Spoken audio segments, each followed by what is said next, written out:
Time to pull up a chair. We've got another great story for you today in the rLounge. When life hands you DNA tests, make sure your mother-in-law's skeletons come out of the closet too. Today in the rLounge, not everybody wants to know the truth. Mother-in-law insisted a DNA test on my baby. I dig out her murky past and ruined her marriage.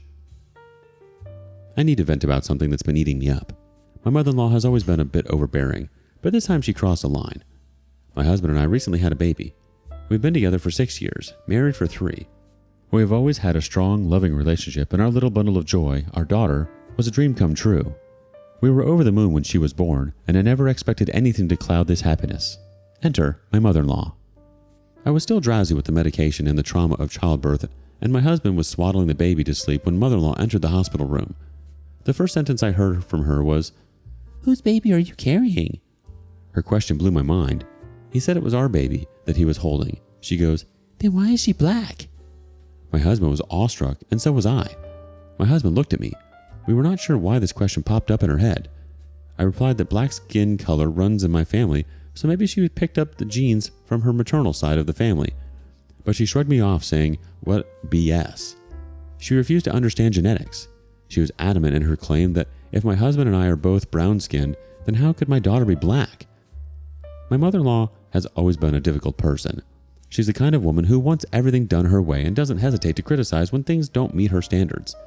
Over the years, I've learned to deal with her behavior, but this time she went too far. I was livid at her comments. How could she insinuate that I had been unfaithful to my husband? I was already in too much pain and anxiety that I could no longer take her toxicity. I asked her if she meant I had been cheating on my husband. She said, "I didn't spell it. I'm just listing out the facts, but if you want to confess, then sure." I stared at my husband, and he took her away, saying, "We should discuss this later. It's time for the baby and the mommy to rest." He came back to my bed and assured me not to be bothered by mother-in-law's mean comments. We thought she was just as wicked as she could not stand my happiness and chose to ruin it with these comments. I let it slide because we were not that close to my in-laws.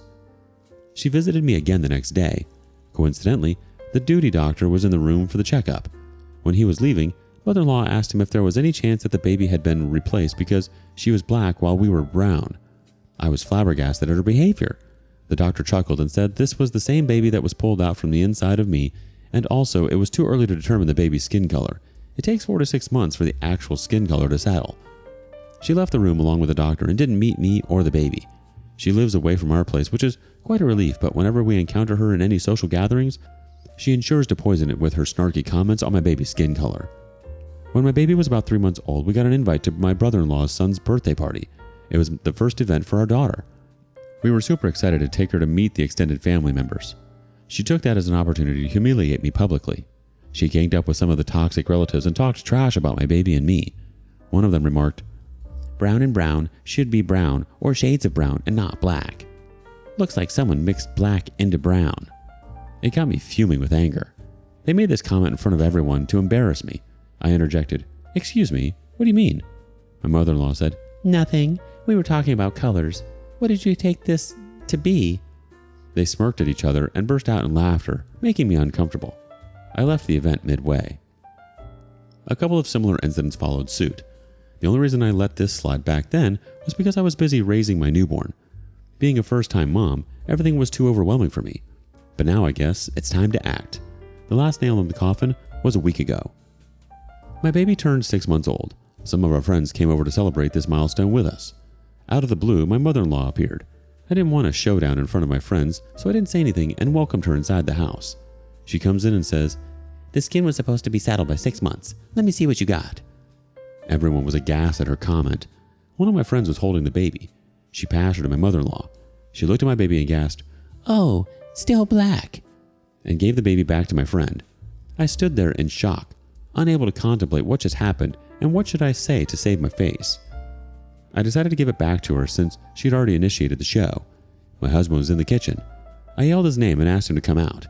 He rushed outside and I told him that his mother needed biology lessons because she clearly doesn't understand genetics, or maybe she hasn't even attended her school because only an illiterate can talk such crap.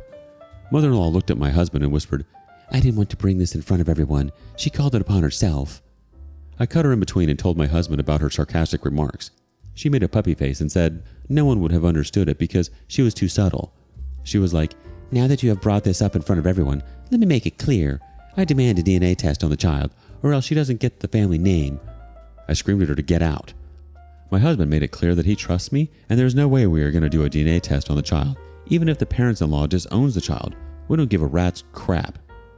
The thing is, though, my husband trusts and supports me, and I know that I have never cheated on him. I want to get the DNA test done and throw the report in my mother-in-law's face. But a part of me is holding back that I should not give in to my mother-in-law's demands and feed her ego. What do you think is the best way to put mother-in-law in her place? Well, your mother-in-law certainly seems to have a knack for turning family gatherings into episodes of The Maury Show. If I were you, I'd suggest getting her a DNA test kit for her birthday. You know, just to make sure she's really part of the family tree. After all, if she's so fixated on DNA, she must be curious of her own roots, right? Plus, it might give her something else to obsess over besides your baby's skin color. Just make sure to include a card that says, "Congratulations, you're the mother-in-law."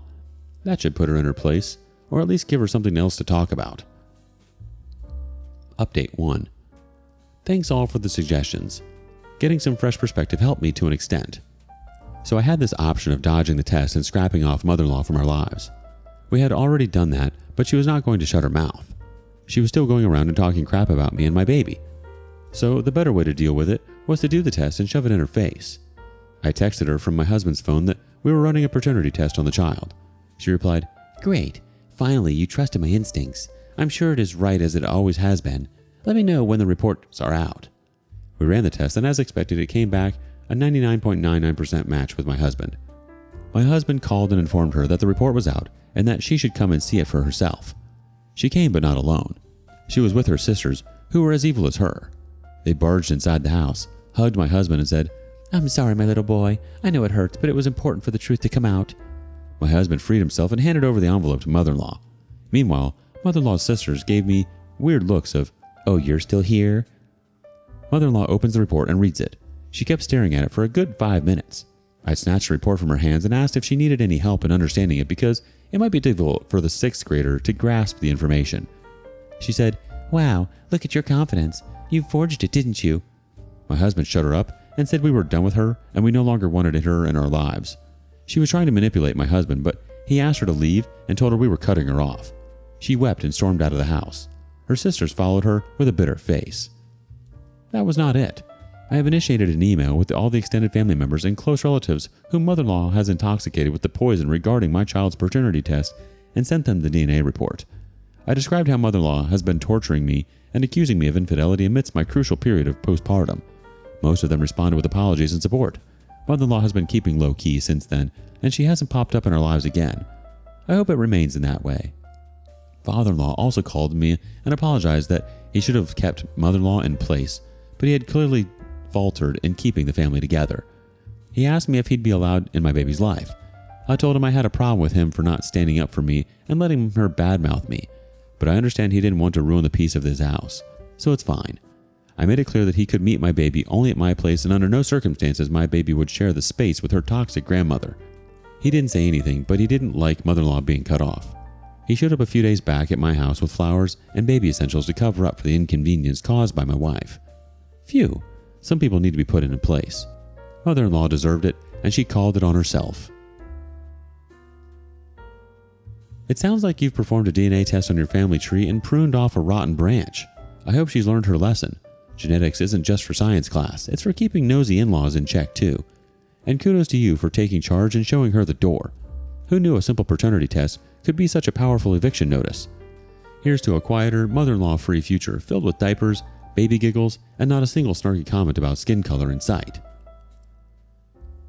Update 2. Well, who knew there was so much more to come? Looks like mother-in-law was projecting her own insecurities onto me. After that email, a lot of relatives from father-in-law's side reached out to me to lend their support. They said they knew about mother-in-law's evilness. She'd always been a narcissistic woman. Some of them hinted she had a wild streak in her younger days, but no one spelled out anything concrete. It was father-in-law's sister who blurted out that my mother-in-law used to fool around with her shady neighbor back then when father-in-law was deployed. She mentioned Richard, a name I hadn't heard before. I couldn't shake the feeling that there was more to this than met the eye. So I decided to dig a little deeper into her past, something I had never considered doing before. I wasn't prepared for what I found. I tried to probe some other relatives from father-in-law's side, and a few more people mentioned him. According to them, Richard and mother-in-law were very close, and there were rumors about their relationship, but nothing was ever confirmed. They were seen together at restaurants and shopping malls, but she manipulated father-in-law and he remained in denial. I was still processing the information and contemplating what to do about it when there was another encounter with mother-in-law. We went to attend the funeral of one of the distant relatives of my husband. On seeing me, she made a loud comment. "Well, if you have slutty legs to open, you can forge any report. These men at the labs can manipulate any test report for a cheap thrill, so I don't trust these reports." She didn't exclusively mention the paternity test of my child, but it was evident she was talking thrash about me and that I slept with a lab technician to manipulate the DNA report. I'm just so done with this woman. She doesn't give a crap about getting cut off from the baby's life. She is still that narcissistic self and stuck to her accusations. I don't know how much truth is in there in that gossip about mother-in-law's wild streaks, but it would be like hitting a jackpot if I could uncover the dirt of her past. But the problem is that rumor goes back to 30 years ago. I don't know how to dig into that past. I would be grateful if you guys could help with any suggestions. I really have to do something about this toxic woman. Sounds like your mother-in-law has more skeletons in her closet than a haunted house. If she's tossing accusations like confetti at a parade, maybe it's time to turn the tables. I mean, if she's so keen on digging up dirt, why not do a little excavating on your own? You could hire a private investigator and give them a shovel and a magnifying glass. Or better yet, host a family reunion and play a game of Truth or Dare, where every secret revealed gets you one step closer to unlocking the mystery of mother-in-law's past. Update 3. Well, thanks for the advice. I got some really good ones. Hiring a PI was one of the options I was looking at. In fact, I was in touch with one of the agencies when something else popped up midway. Father-in-law came to invite us to his retirement party. I declined the invite because I didn't want to share a frame with mother-in-law. He assured me that mother-in-law feels guilty about her behavior and wants to work on the relationship with me. He insisted I forgive her and we reunite as a family. I told him what happened at the funeral the other day. He asked me if he could do anything to change my mind. I said I may consider forgiving mother-in-law if you run the paternity test on your children. My husband and father-in-law were confused by my demand. Father-in-law said he was sure that both the children were his. I told him that my husband and I both knew that the baby was ours. Still, we did the test to satisfy your wife's ego. So you have to do the test to call it even, if you want to see your family together. Otherwise, we are happy to be alone. My husband tried to dig logic in my ask, but I put my foot down that my demand was non-negotiable. Father-in-law was like, "Okay, if that's what you really want, we can do this for you. There's nothing to lose, right?" I said, "Well, I guess so. The time would say." So father-in-law and my husband went to give their samples on the same day. I asked him to test sister-in-law as well. They called her, but she refused to give her sample.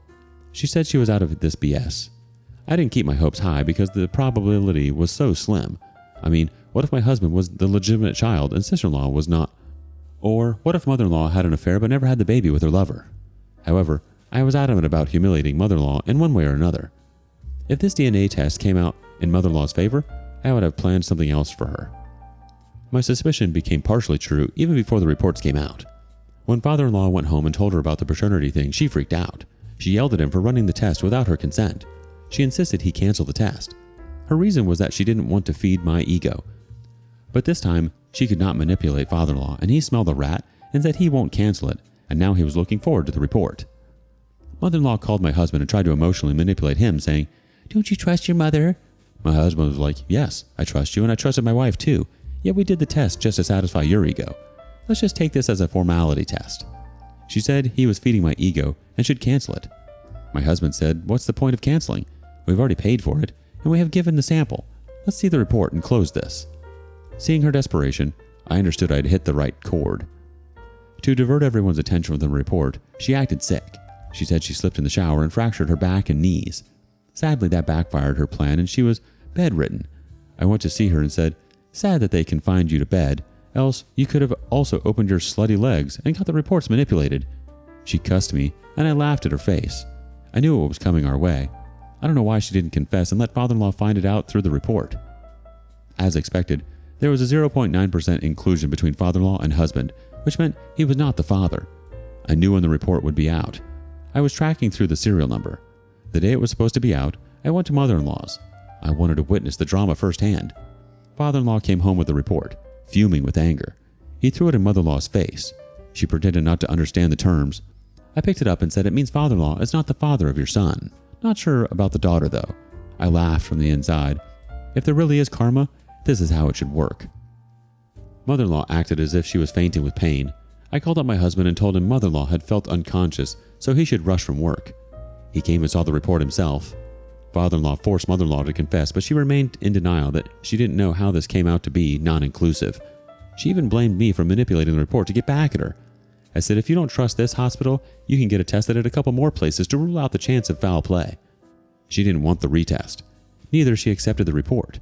After a lot of to and fro, father-in-law yelled out, "Was it Richard?" And there was dead silence in the room. Mother-in-law broke down in tears and said she would confess everything but wanted me to leave. I took my bag and stood up, but father-in-law was like, "She won't go anywhere. You humiliated her in front of the world. She will see you getting ripped." She started crying and confessed she was cheating with the neighbor Richard when father-in-law was deployed. She said she was lonely. My husband and father-in-law stared at her with horrified looks. My husband stormed out and I followed him. He just drove off without me. I came back home. My mission was accomplished. I waited for my husband until 10 p.m. before calling him. He declined the call and I gave him the space. I dozed off while putting my baby to sleep. I don't know when he came home. I hugged him while he was asleep. He whispered, "You knew this, right?" I nodded and hugged him tightly. The next morning, my husband got a temperature and he called in sick. He refused to come out of bed. He said he was having an existential crisis. I have made the appointment for his therapy. Hopefully, that would help him accept his reality. Meanwhile, father-in-law drove to sister-in-law and showed her the report. She was livid. She also ran the test, but she came out to be 99% inclusion of father-in-law. So she is father-in-law's daughter, but my husband is Richard's. The thing is, no one knows where Richard is, not even mother-in-law. Mother-in-law didn't even tell him that my husband was his son because he was a deadbeat man. He could have created chaos in my mother-in-law's perfect family. So she silently pushed him out of her life. At this point, I'm not sure if my husband even wants to reconcile with his bio dad. However, father-in-law came down to our place a couple of days back and he broke down. He said he didn't know how to have this conversation. I stood up to give them the space to talk with his son, but he insisted I sit to ease up the awkwardness. He said he loved my husband, and now he just doesn't understand how to unlove him or how to behave with him knowing he is not his son. My husband also sobbed and said he also felt likewise. I said maybe we could continue the way we are. Respect and love each other like fellow human beings if we do not want to give a tag of relationship. Father-in-law said he went for a couple therapy with mother-in-law, and there she confessed that she projected her insecurities onto me. Since my daughter was black-skinned, she thought I had cheated on my husband the way she had done. Luckily, her cheating didn't come out because my husband took all the features of mother-in-law and not Richard. I don't know how the relationship between father-in-law, mother-in-law, and my husband is going to mold from this point, but I feel satisfied that I was able to uncover the fox hiding under the cover of the goat. Father-in-law confided about this trauma with his sister, the one who gave me the hint of mother-in-law having an affair with Richard. She called me yesterday and applauded me for going beyond my way to uncover this truth. She said I had taken down mother-in-law for the two of us because mother-in-law had always been mean to her. It's just a matter of time before everyone in the family and relatives would get to know her truth. When mother-in-law was confessing, I felt bad for her, but when I saw the whole picture, I think she had called at this on herself. She could have just kept mum the way she had been for years instead of picking up on me for my baby's skin color. She had dug her own grave, and now she has to lie in it. Oh boy, I guess your mother-in-law's secret is out of the bag now, along with a few skeletons that even the closest couldn't contain. And here I thought my family gatherings were intense. But hey, at least you've got closure, right? And a newfound appreciation for DNA testing. Who knew it could be such a game changer? Here's to hoping your husband's therapy session include a crash course in coping with family bombshells. Have you ever done some excavating on your own? What did you dig up? And thank you for joining us today on the rLounge. Be sure to like and subscribe and hit that notification bell so you don't miss out on our next video. See you soon.